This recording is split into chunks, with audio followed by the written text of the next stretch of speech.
was open next to it with a quote from, we're told, Gandhi. I don't know why that's there, what it constitutes, but we found it surprising to be right there in a blood-spattered room next to a blood-spattered computer. So, I guess the question to be put is, do we have a struggle there? Do we have this person twisting, lying around in his agonal moments? There is some evidence. There's a broken watch, which is consistent with the watch that we have photographs showing that the decedent wore. There is some overturned furniture. There's a broken wine glass with only one wine glass and a broken glass with the decedent's thumbprint on it. And we have a great deal of swipe. The blood stain analysts have opined that there is no evidence of a struggle. All the blood appears to be caused by the decedent's own agonal movements. So this is some of the forensic tests that were conducted, and I will now turn it over to Dr. Venus Azar to address some of the other issues that she discovered during her portion of the investigation. Basically, no evidence of anybody else has been found in any of the tests that were performed on the blood stains. The injuries to his clothing there were two sharp force injuries to the left side of his shirt, one in the left chest and one in the left abdomen, and this L-shaped cut was by the paramedics. He had 3 stab wounds. None of them showed any evidence of twisting. One at the base of his left neck, one on the left breast through the nipple, one on his left abdomen. This is a knife from this sink. The knife was wet, but when it was tested, it did not have any blood on it. By forensic testing, all of these injuries were stab wounds were about 3 inches in depth. The one on his neck and chest were from his left to his right and downward. The one in his abdomen went horizontally front to back, straight in. Other than these, on the torso there was a bruise here and a bruise here. No other injuries.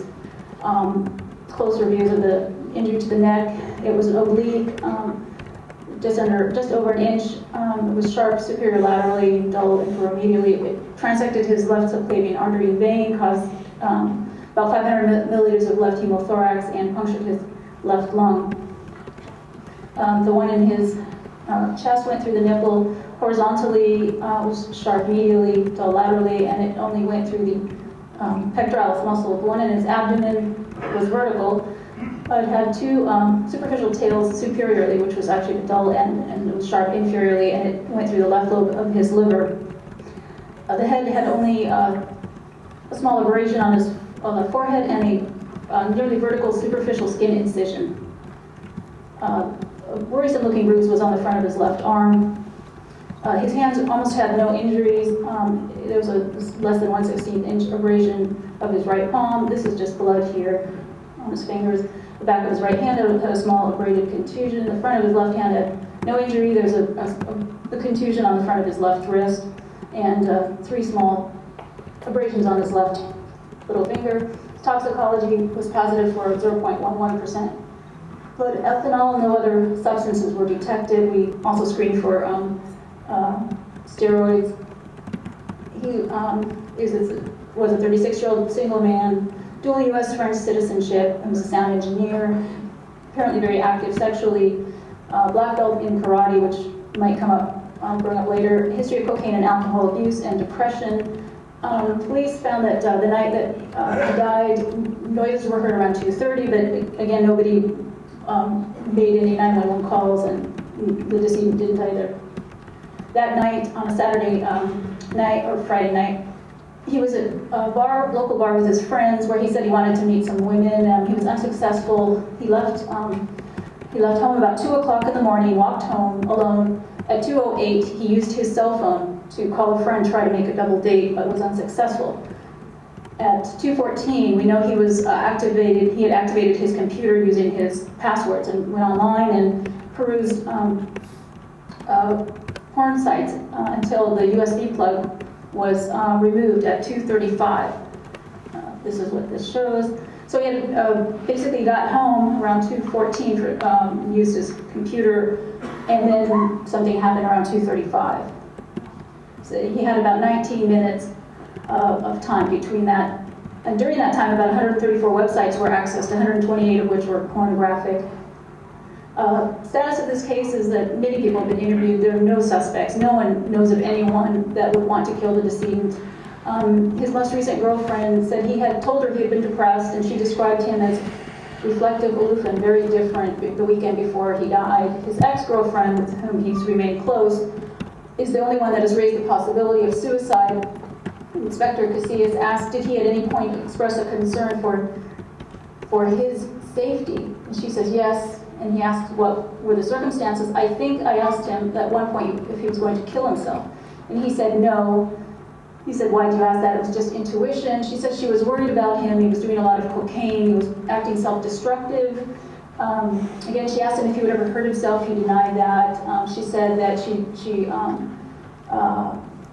knew he was in a lot of pain over their breakup, which actually had been months, many months earlier. And then she asked specifically, because he was into Japanese culture and watched a lot of samurai movies, if this was a harikiri. Did he go into his stomach? And then Inspector Casillas, goes into that. If he was really depressed over your breakup, was his only choice to kill himself? She says it's possible. And then he says, if it turns out that the ME concludes and the investigation shows that he did this to himself, would you find it very surprising? She says, not necessarily, but that's way in the back of my mind, basically.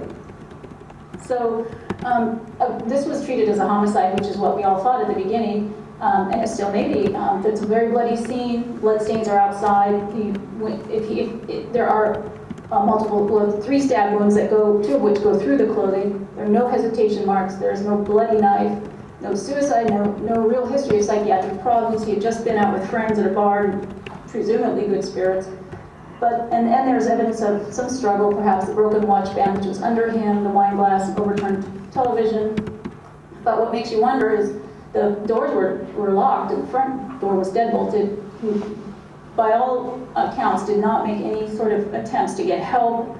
And as I talked about his wounds, none of them were immediately incapacitating. He walked around bleeding, touching light switches and doorknobs. There's no evidence of a robbery. His wallet was on his dresser, and there's no apparent evidence of a struggle in the bloodstain patterns. He had minimal defense wounds, even though he was a black belt in karate. The stab wounds that he had were all in his left anterior torso, and he was right-handed.